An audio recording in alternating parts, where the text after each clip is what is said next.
أعوذ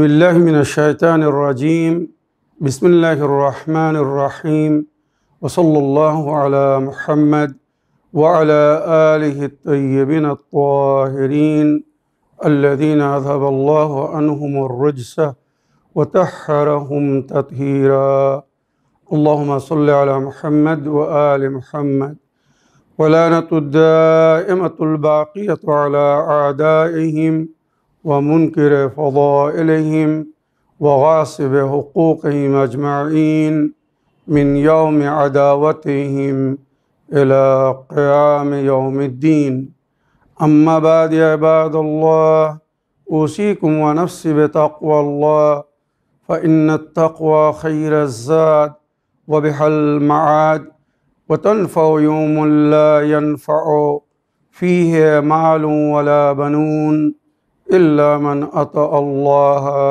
بقلب سليم وصلى الله على محمد وعلى آله الطيبين الطاهرين اللهم صل على محمد وآل محمد وعجل فرجهم আমার প্রিয় দর্শক ও শ্রোতাবৃন্দ আসসালামু আলাইকুম ওয়া রাহমাতুল্লাহি ওয়া বারাকাতুহু আপনাদের সকলকে আন্তরিক সালাম ও শুভেচ্ছা জানিয়ে আজকের অনুষ্ঠান ইসলাম ইন বাংলায় আপনাদেরকে স্বাগতম জানাই।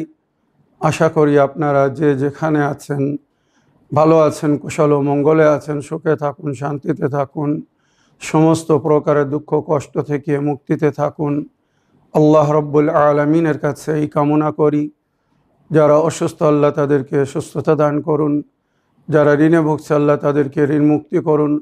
ওইরূপ যাদের জীবনে কোনো প্রকারের অভাব বা অশান্তি আছে আল্লাহ রব্বুল আলামিন তাদের সকলের জীবনে সুখ শান্তি দান করুন ও সকলের মনোকামনা ও আশাকে পূরণ করুন।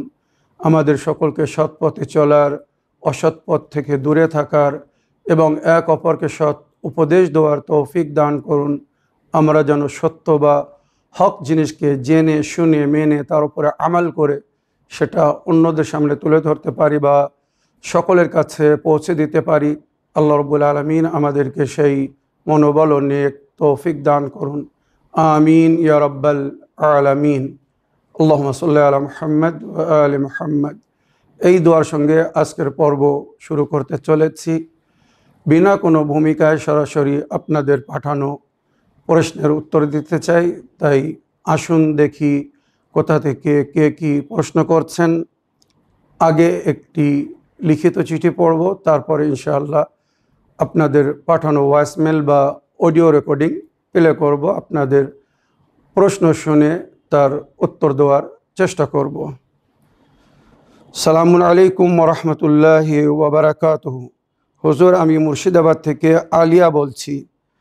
আশা করি আল্লাহর রহমতে ভালো আছেন। হুজুর, আমার একটা প্রশ্ন, জিবরাইল আমিন আলাইহিস সালাম কোন কোন নবীগণদের কাছে কতবার নাজিল হয়েছিলেন এবং আমাদের প্রিয় নবী মুহাম্মদ মুস্তাফা সাল্লাল্লাহু আলাইহি ওয়া আলিহি ওয়াসাল্লামের কাছে কত হাজার বার নাজিল হয়েছিলেন?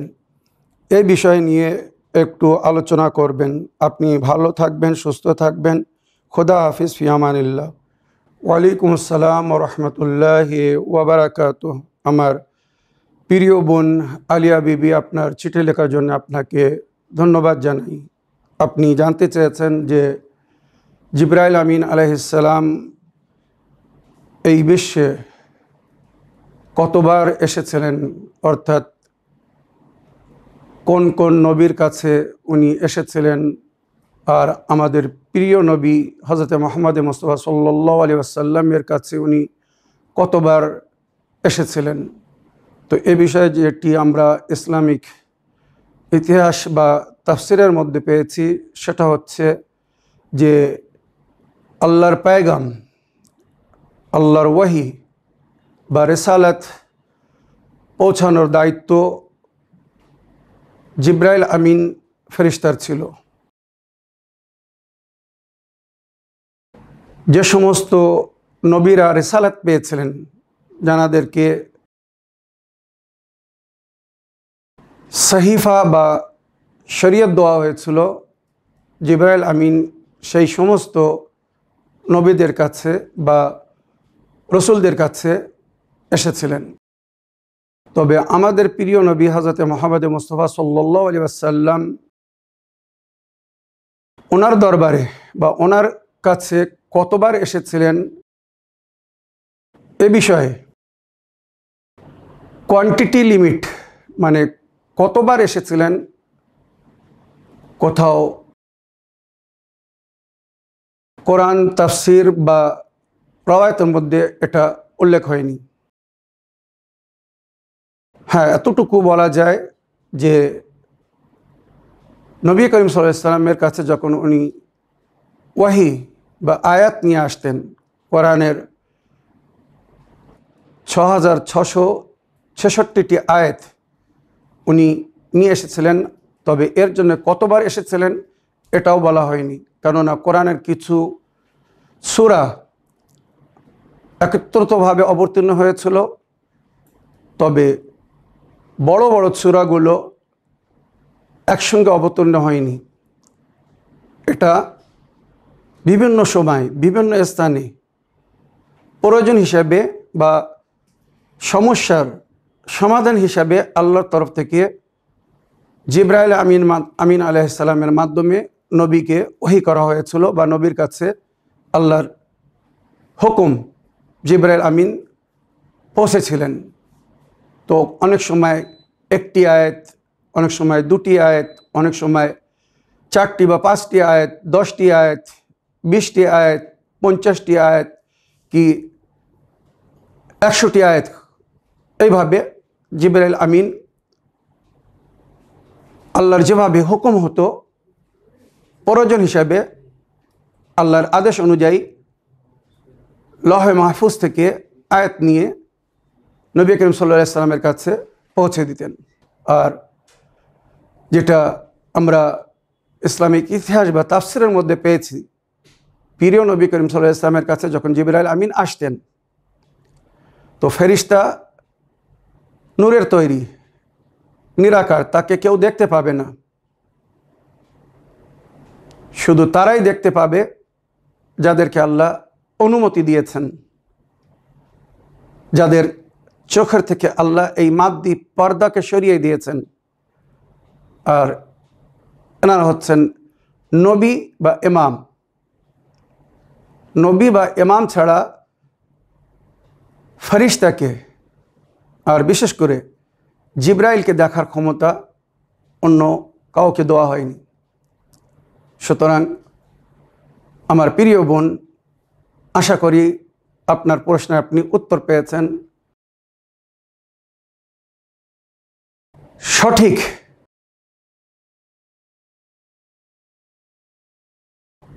গণনা হিসাবে কতবার এসেছিলেন এটা বলার ক্ষমতা কারো নেই। নবী বা হযরত আলী আলাইহিস সালাম যদি বলে থাকতেন কতবার জিবরাইল আমিন ওনাদের কাছে এসেছিলেন বা ওনাদের সঙ্গে সাক্ষাৎ হয়েছিল, সেটা হয়তো আমরা বলতে পারতাম। কিন্তু আমার ক্ষুদ্র জ্ঞান বা আমি যতটুকু জানি, আমি কোথাও এখনও ইসলামিক ইতিহাস, তাফসির, তারিখ বা রওয়ায়াতের মধ্যে সময় পিরিয়ড বা লিমিটেড যে অবতীর্ণ, এটা কোথাও লিখিত দেখিনি বা কোনো বুজুর্গানে দিনদের কাছে শোনেনি। আশা করি আপনার প্রশ্নে আপনি উত্তর পেয়েছেন বা বুঝতে পেরেছেন। আসুন এবারে আপনাদের অডিও রেকর্ডিং প্লে করি, ভয়েসমেল প্লে করি, দেখি কোথা থেকে কে কি জানতে চাচ্ছেন বা কে কি বলতে চাচ্ছেন। ভাইজান, আসসালামু আলাইকুম। ইসলামী বাংলা, আমি একটি প্রশ্ন রাখছি। ভাইজান, আমার সাবি ভাইজান ভালো থাকবেন, সুস্থ থাকবেন, আল্লাহ ভালো রাখুক, আল্লাহর রহমতে ভালো আছেন। ভাইজান, আমি একটু খুমুস করতাম, তো আমি তো এত কিছু পারি না গো। তা আমার পাড়ার এক ভাইয়ের ফোনপে থেকে আপনার ফোনপে দিতাম, আপনি গরিবের সাদাত, ইমামের সাদাত ওনাদিকে 2 ভাগে ভাগ করে দিতেন। তো ওই আপনার ফোন পেটা পেলে ভালো হতো, আপনি একটু ব্যবস্থা করে দিতেন। আমি এত কিছু পারি না ভাইজান। ওই পয়সা ওই ভাইয়ের ফোন পে থেকে পয়সা আছে, আমি ওনাকে ফোন করে জিজ্ঞেস করলাম যে ভাই তোমার ফোন পে পয়সা আছে? ওই ভাই বলছে হ্যাঁ আছে। তা আমার পয়সাটা যদি ওই ভাইকে দিই, দিয়ে ভাই আবার ওনার ফোন পে থেকে আপনাদিকে পাঠিয়ে দেবে খোমসটা, তাহলে এটা কি ঠিক হবে না ভুল হবে?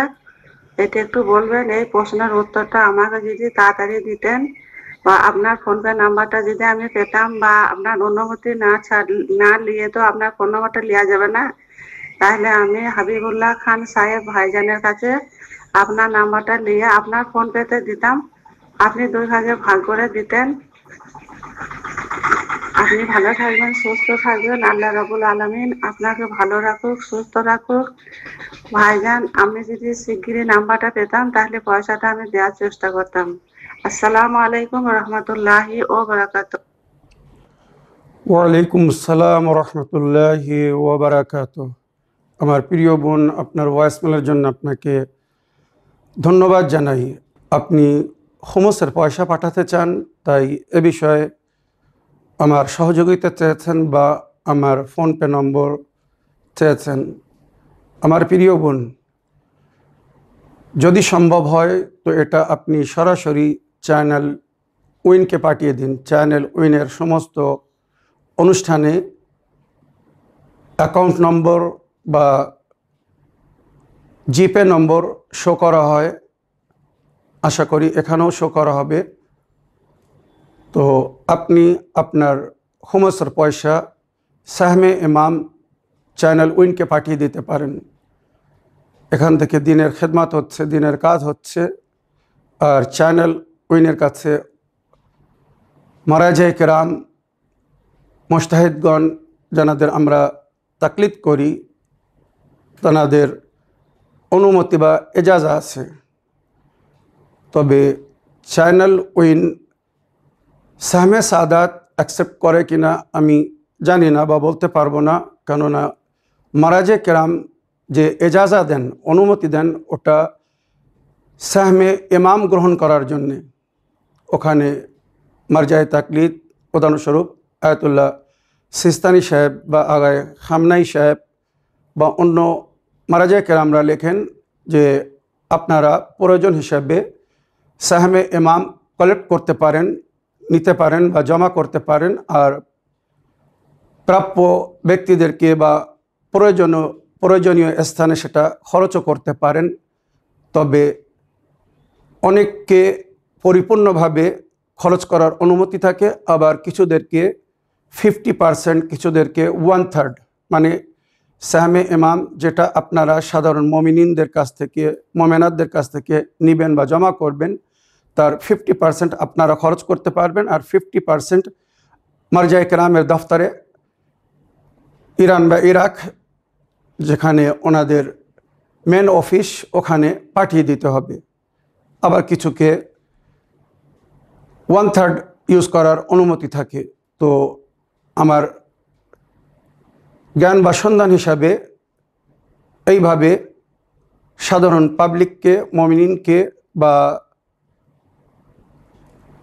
আহলে বায়তের মান্যকারীদের জন্য বলা হয়েছে যে হোমসের পয়সা তোমরা তাদেরকে দিতে পারো যাদের কাছে অনুমতি আছে, এজাজা আছে। তবে এটা সাহমে ইমাম, সাহমে সাদাত না। সাহমে সাদাত সরাসরি সাদাতদেরকে দিতে হবে, যারা গরিব, সাদাত, অভাবে কষ্টে জীবনযাপন করছে, এমন সাদাতকে দেখে তাদেরকে দিতে বলা হয়েছে, তাদের মদত করতে বলা হয়েছে, তাদের হেল্প করতে বলা হয়েছে এই সাহমে সাদাত দিয়ে। এবারে যদি আপনার সামনে এমন কোনো ব্যক্তি, নারী বা পুরুষ, সৈয়দা না থাকে, সেক্ষেত্রে আপনি অন্য কাউকে এ দায়িত্ব দিতে পারেন।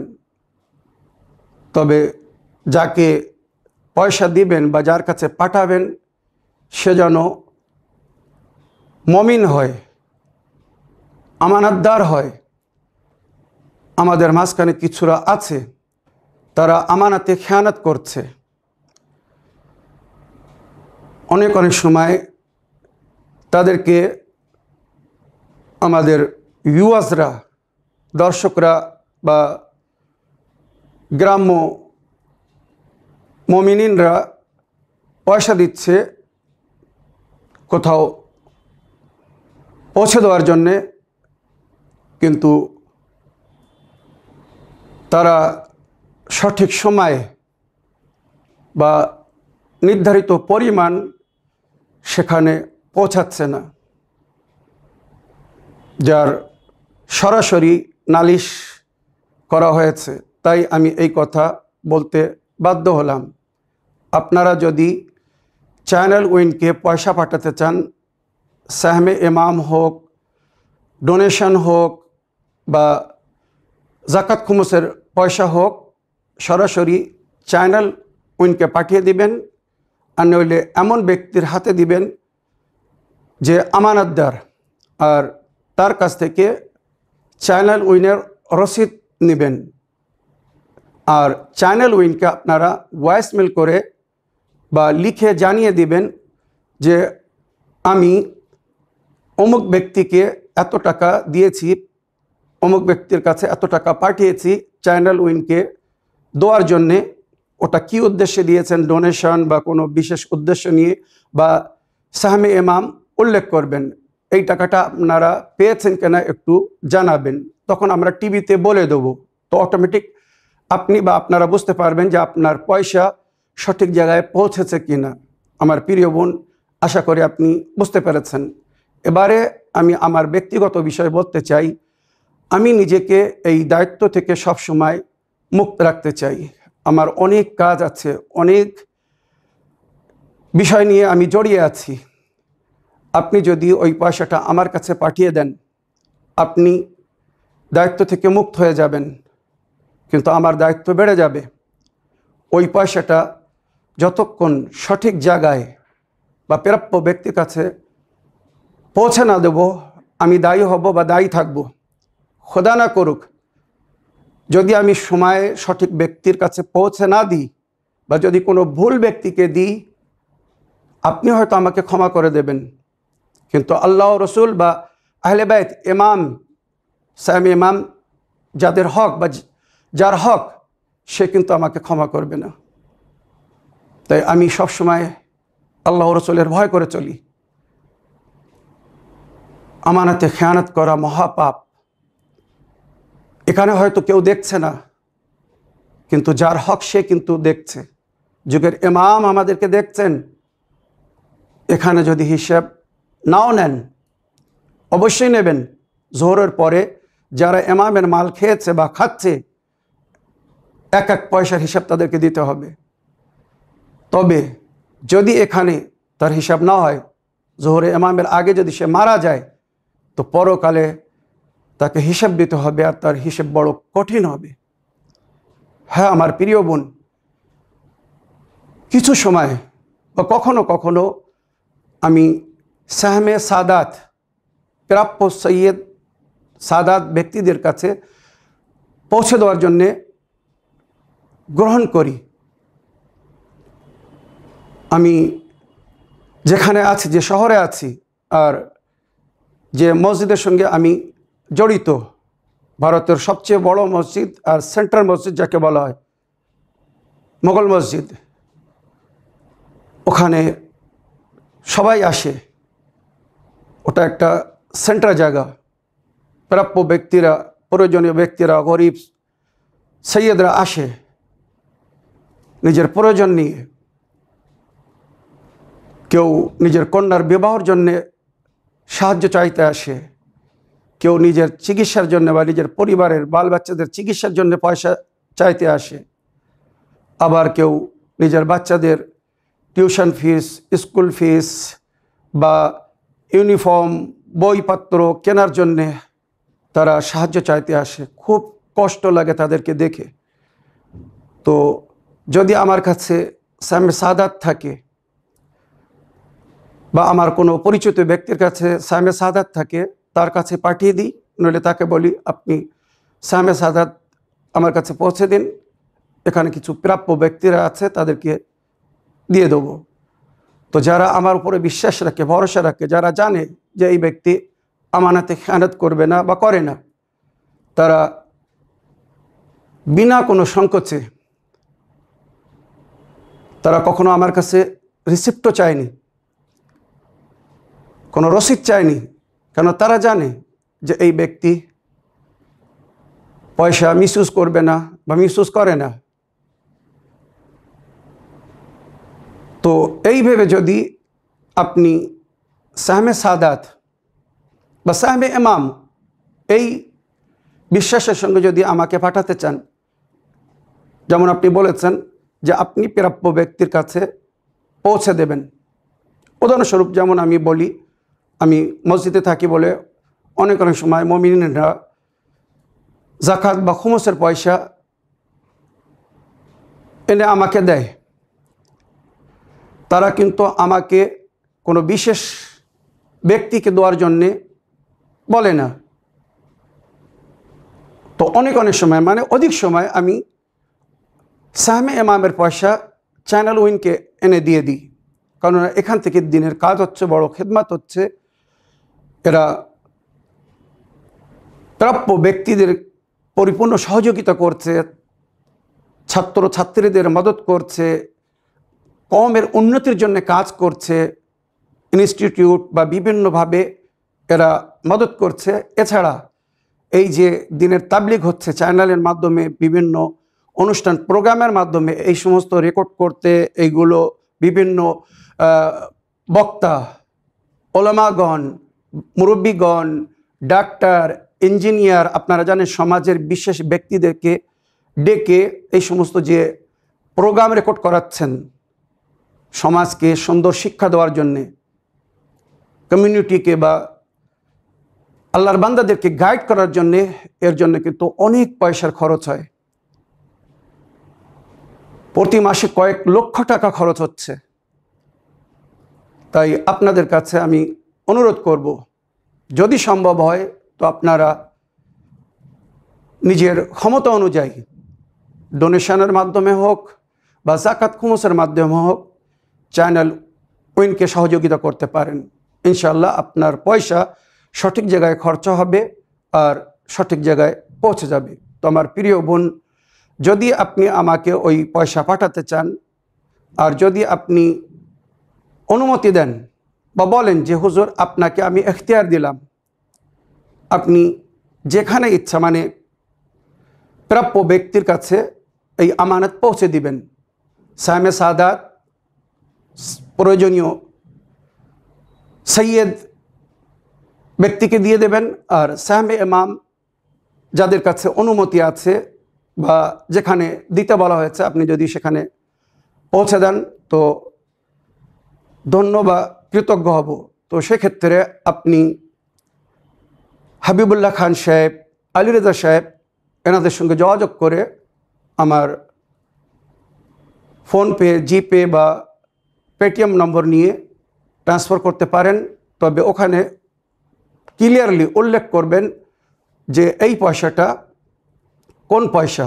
রুকুমে শরিয়া কয়েক প্রকারের, এর মধ্যে একটি হচ্ছে জাকাত, যেটা গর সৈয়দদের হক। একটি হচ্ছে খুমুস, যেটা ইমাম বা সাধারণ গরিব সাদাতদের হক। একটি হচ্ছে রদ্দ মাজালিম, দিয়াত বা বিভিন্ন প্রকারের পয়সা হয় যেগুলো প্রাপ্য ব্যক্তির কাছে বা যাদেরকে দিতে বলা হয়েছে পৌঁছে দিতে হয়। জাকাতের পয়সা বলুন, ফিতরার পয়সা বলুন, কাফারার পয়সা বলুন বা দিয়াতের পয়সা বলুন। আর রমজানের যদি কেউ রোজা না রাখতে পারে তো প্রতি রোজার বদলে যে এক মুত্তাআম মানে দান দিতে হয়, এরও পয়সা। তো এগুলোর সমস্ত জিনিসকে রুকুমে শরিয়া বলে। তো যদি আপনারা কোনো রুকুমে শরিয়া সরাসরি আমাকে পাঠাতে চান তো সেটা উল্লেখ করবেন দয়া করে, কারণ এটা একটি আমানত, চুল পরিমাণে আমানতে খেয়ানত করা জায়েজ না। তো আমি সঠিক জায়গায় যত শীঘ্র সম্ভব সেটা পৌঁছে দেওয়ার চেষ্টা করব। যদি ওইনের প্রয়োজন থাকে তো ওইনে পৌঁছে দেবো। যদি অন্য জায়গায় মনে হয় যে এখানে ওইনের চেয়ে তো হয়তো অধিক বা অনেক বেশি প্রয়োজন হতে পারে, অনেক সময় আমাদের সামনে এমন সমস্যা আসে, মাসলা মাসাইল আসে, প্রাণ কাঁদে, তাদের অবস্থা দেখে বা পরিস্থিতি দেখে খুব কষ্ট হয়, তখন মনে হয় যদি আমার কাছে পয়সা থাকতো তো আমি এখনই এখানে দিয়ে দিতাম, মদত করতাম। আমাদের একটি লিমিটেড ইনকাম, আর যেমন আয় তেমন ব্যয়, ওই জন্যে হয়তো অনেক সময় আমরা চেয়েও অনেক নেকি করতে পারি না, তবু আল্লাহর কাছে দোয়া করি, চেষ্টা করি, আল্লাহর কাছে দিন রাত কাঁদি, আল্লাহ আমাকে ততক্ষণ পর্যন্ত বাঁচিয়ে রাখুন, জীবন দান দিন, এই দুনিয়ায় আমি যেন বেঁচে থাকি যতক্ষণ তোমার বান্দাদের আমার প্রয়োজন আছে, যতক্ষণ আমি তাদের মদত করতে পারবো, সহযোগিতা করতে পারবো, যে কোনোভাবে, মানবিক বা আর্থিক বা যেভাবে হোক। কাউকে যদি পয়সা না দিতে পারি, যদি কোনো পরামর্শ দিয়ে তার সমস্যার সমাধান করে দেই, এটা পয়সার চেয়ে তো কিন্তু অনেক বেশি আজর সওয়াব রাখে। আর আমি সবসময় করছি, আপনাদের বিভিন্ন প্রশ্নের মাধ্যমে বিভিন্ন সমস্যার সমাধান যখন আপনারা চাচ্ছেন, তো উপায় বলে দিচ্ছি, সমাধান বলে দিচ্ছি, বিভিন্ন রোগের চিকিৎসা বলে দিচ্ছি।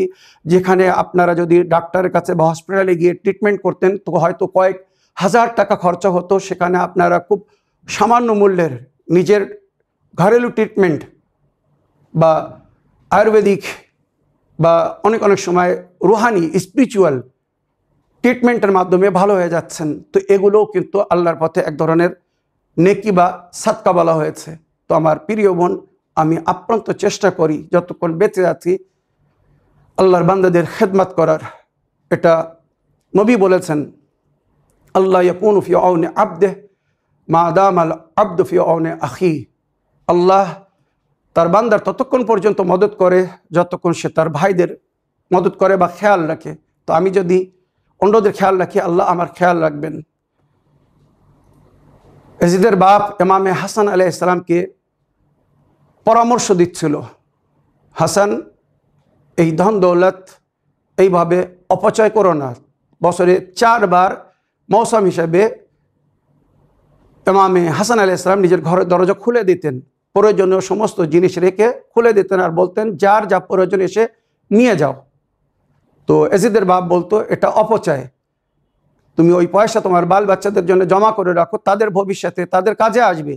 ইমামে হাসান আলাইহিস সালাম বলতেন, আমাকে কেউ দিচ্ছে বলে আমি দিচ্ছি, আর যদি আমি দোয়া বন্ধ করে দিই কালকে সেও দোয়া বন্ধ করে দেবে, আর যখন সে দেওয়া বন্ধ করে দেবে আমি কোথা থেকে দেবো, কিভাবে দেব?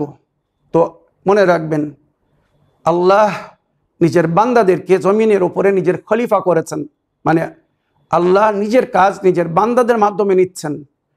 তাই বুজুর্গানে দিন যেমন বলেছেন, देने वाला हाथ भी खुदा का होता है, लेने वाला हाथ भी खुदा का होता है, বান্দা সির্ফ ওসিলা होता है। মানে যে হাতে দিচ্ছেন, এক গরিবের হাতে পয়সা দেওয়া মানে মনে রাখবেন, ওয়ামা তুকাদ্দিমু লিআনফুসিকুম মিন খাইরিন তাজিদুহু ইনদাল্লাহ, যা কিছু আগে থেকে আল্লাহর দরবারে পাঠিয়ে রাখবে সেটা প্রস্তুত পাবে। যেহেতু এই গরিবের হাতে দিচ্ছেন, এটা মনে রাখবেন আল্লাহর ব্যাংকে নিজের খাতায় জমা করছেন। তাই মাওলা আলী আলাইহিস সালাম বলেছেন, কোনো গরিবের মদত করার সময় এ ভেবো না তুমি তার জীবনকে সুন্দর করছো, বরং এই ভেবে তার মদত করো যে এই মদদে নিয়ে সে তোমার পরকালকে সুন্দর করছে, সে তোমার আখিরাতকে সুন্দর করছে, তোমার আলামে বারজাখকে সুন্দর করছে, জান্নাতে তোমার জায়গাকে সুন্দর করছে। তো আমাদের সবসময় এই ভেবে কাজ করা উচিত যে আমরা যদি আল্লাহর প্রতিনিধি হয়ে থাকি জমিনের উপরে, আল্লাহ আমাদের মাধ্যমে যদি নিজের কাজ নিয়ে থাকেন, তো আমরা এই দায়িত্ব যেন সুন্দরভাবে পালন করতে পারি। আমরা সবাই আল্লাহর নজরে আছি। আন্তাফি আইনিল্লাহ ফানদুর মাদা তারা, তুমি তোমার প্রতিপালকের নজরে আছো, এবারে ভেবে দেখো তুমি কি করবে। বান্দা বান্দাকে ধোঁকা দিতে পারে, কিন্তু নিজেকে আর নিজের প্রতিপালককে কেউ কিন্তু ধোঁকা দিতে পারে না। তো আমার প্রিয় বোন, আশা করি এই যে পুরো বিষয়টা নিয়ে আলোচনা করলাম, এর মাধ্যমে আপনি বা আমার দর্শকবৃন্দরা বুঝতে পেরেছেন। যদি আপনি রুকুমে শরিয়া সরাসরি আমাকে পাঠাতে চান, তো আলী রেজা সাহেব, হাবিবুল্লাহ খান সাহেব বা আফরোজা বোন, সীমা আপা বা ফাতেমা বোন, আরও অনেক আছেন, এনারা আমার ফোন নম্বর জানেন। তো এনাদের সঙ্গে কন্ট্যাক্ট করে আমার ফোন নম্বর নিতে পারেন। ইনশাআল্লাহ আশা করি আপনার সমস্যার সমাধান হয়ে যাবে। আমার প্রিয় বোন, আশা করি আপনার প্রশ্নের আপনি উত্তর পেয়েছেন। আগের অডিও প্লে করি, দেখি কোথা থেকে কে কি বলতে চাচ্ছেন বা কে কি জানতে চাচ্ছেন। ওয়ালাইকুম রহমতুল্লাহি ওয়া বারাকাতুহু। আমি আসাম ধুবড়ী জেলা থেকে বলছি।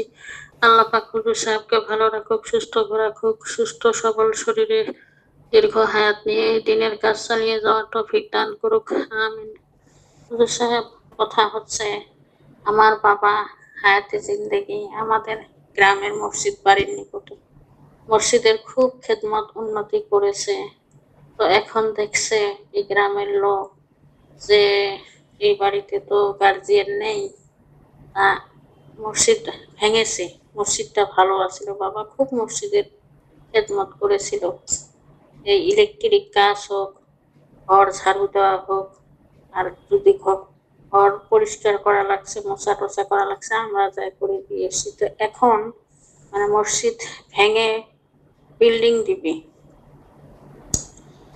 দিবে, তো সমাজের লোক মানে প্রতি ঘর 200 টাকা করে চাঁদা ধরেছে। তো আমরা আমাদের কোনো ভাইটিটাও ছোট, ওই পেনশন, বাবার পেনশনের উপরে আমরা 6 জন মানুষ, 4টি বোন, মেয়ে মানুষের সংসারে কত খরচা, ভাইটিকে পড়ে, অসুখ বিসুখ তো সবসময় হয়ে আছে। তো আমরা বলেছি যে আমরা মাস 200 টাকা করে মসজিদে চাঁদা দেব না, আমাদের একটু জমি আছে, বছরে মানে অন্য লোকে চাষ করে বছরে একবারে টাকা দেয় 8-10 হাজারের মতো। আমরা গ্রামের লোককে বলেছি আমরা মাস 200 টাকা করে না দিয়ে আমরা একবারে চাঁদা দেব, হয়তো গাড়ি দিয়ে একবারে সিমেন্ট দিলাম বা ইট দিলাম বা বালু দিলাম বা শিল দিলাম, হয়তো বছরে একবারে 4,000 4,500 হোক, যত লাগে আমরা এই বস্তুগুলো কিনে দেব মসজিদে, আমরা টাকা দেব না মাস। ওরা আমাদের সঙ্গে কেচাল লাগাইছে। তারপর সবে মাত্র খালি কাজ শুরু হয়েছে, 2 বস্তা সিমেন্ট দিয়েছে।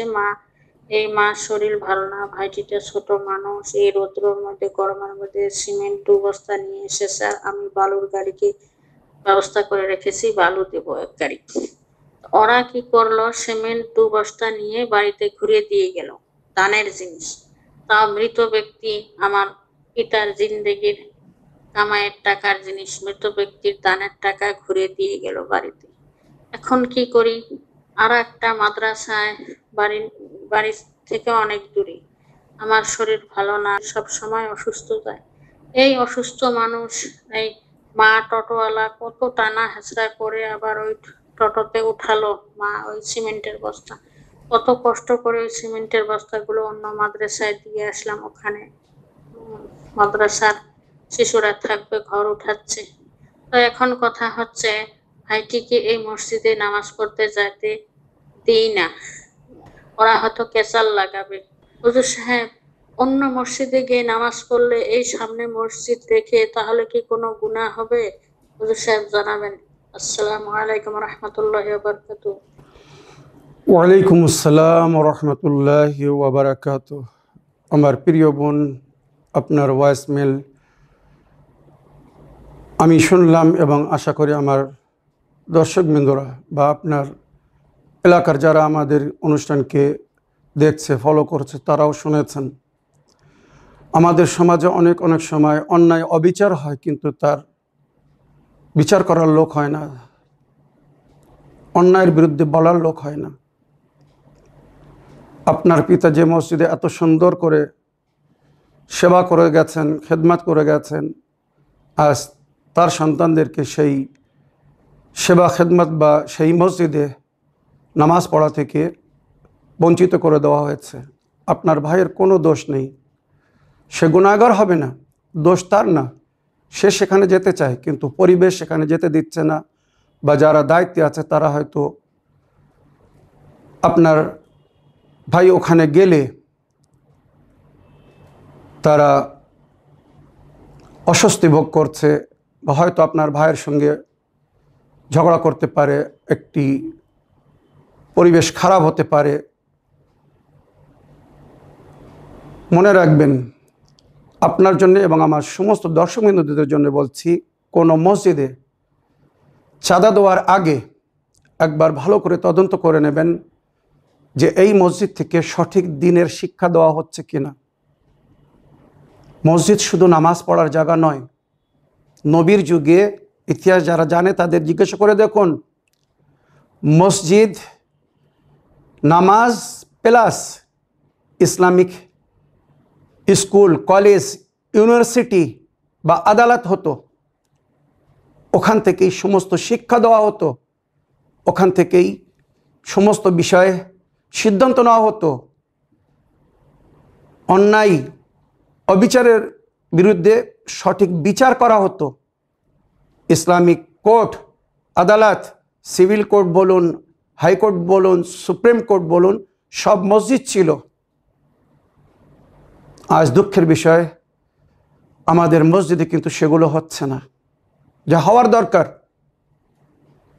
তো চাঁদা দেওয়ার আগে একবার ভালো করে তদন্ত করে নেবেন। যারা মসজিদ পরিচালনা করছে, মসজিদ কমিটি, তারা দিনের জ্ঞান মারেফাত রাখে কিনা।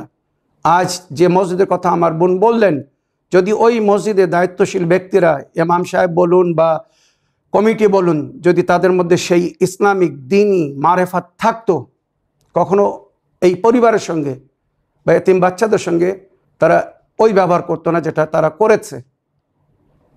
কোনো অসুবিধা নেই। প্রিয় বোন, যদি তারা সিমেন্ট ফিরিয়ে দিয়ে থাকে, আপনি অন্য জায়গায়, ভালো জায়গায় সেটাকে দিয়ে দিন। আপনার নিয়ত যদি থাকে, আপনি সওয়াব পাবেন, আপনার মরহুম পিতা এর জন্যে সওয়াব পাবেন, নিঃসন্দেহে সওয়াব পাবেন। ওখানে দিলেই যে সওয়াব হবে আর ওখানে গিয়েই নামাজ পড়লে তাহলে নামাজ কবুল হবে, আর নইলে নামাজ কবুল হবে না, এমন কোথাও লেখা হয়নি, কোথাও বলা হয়নি। আমার প্রিয় বোন, দুঃখ পাবেন না। ইন্নাল্লাহ মা'আস সাবিরিন, খোদা ধৈর্যধারীদের সঙ্গে, আল্লাহ নেক বান্দাদের সঙ্গে। ইনশাআল্লাহ আশা করি আল্লাহ সব কিছু দেখছেন, সব কিছু শুনছেন, আল্লাহ বিচার করবেন। তাই অপেক্ষা করুন, আল্লাহর কাছে দোয়া করুন আল্লাহ রাব্বুল আলামিন অতি শীঘ্র যুগের ইমামের জোহরে বা ওনার আবির্ভাবে জলদি করুন। আর যখন ওনার জোহর হবে, উনি যখন অন্যায়ের বিরুদ্ধে, সমাজের দুষ্কর্মীদের বিরুদ্ধে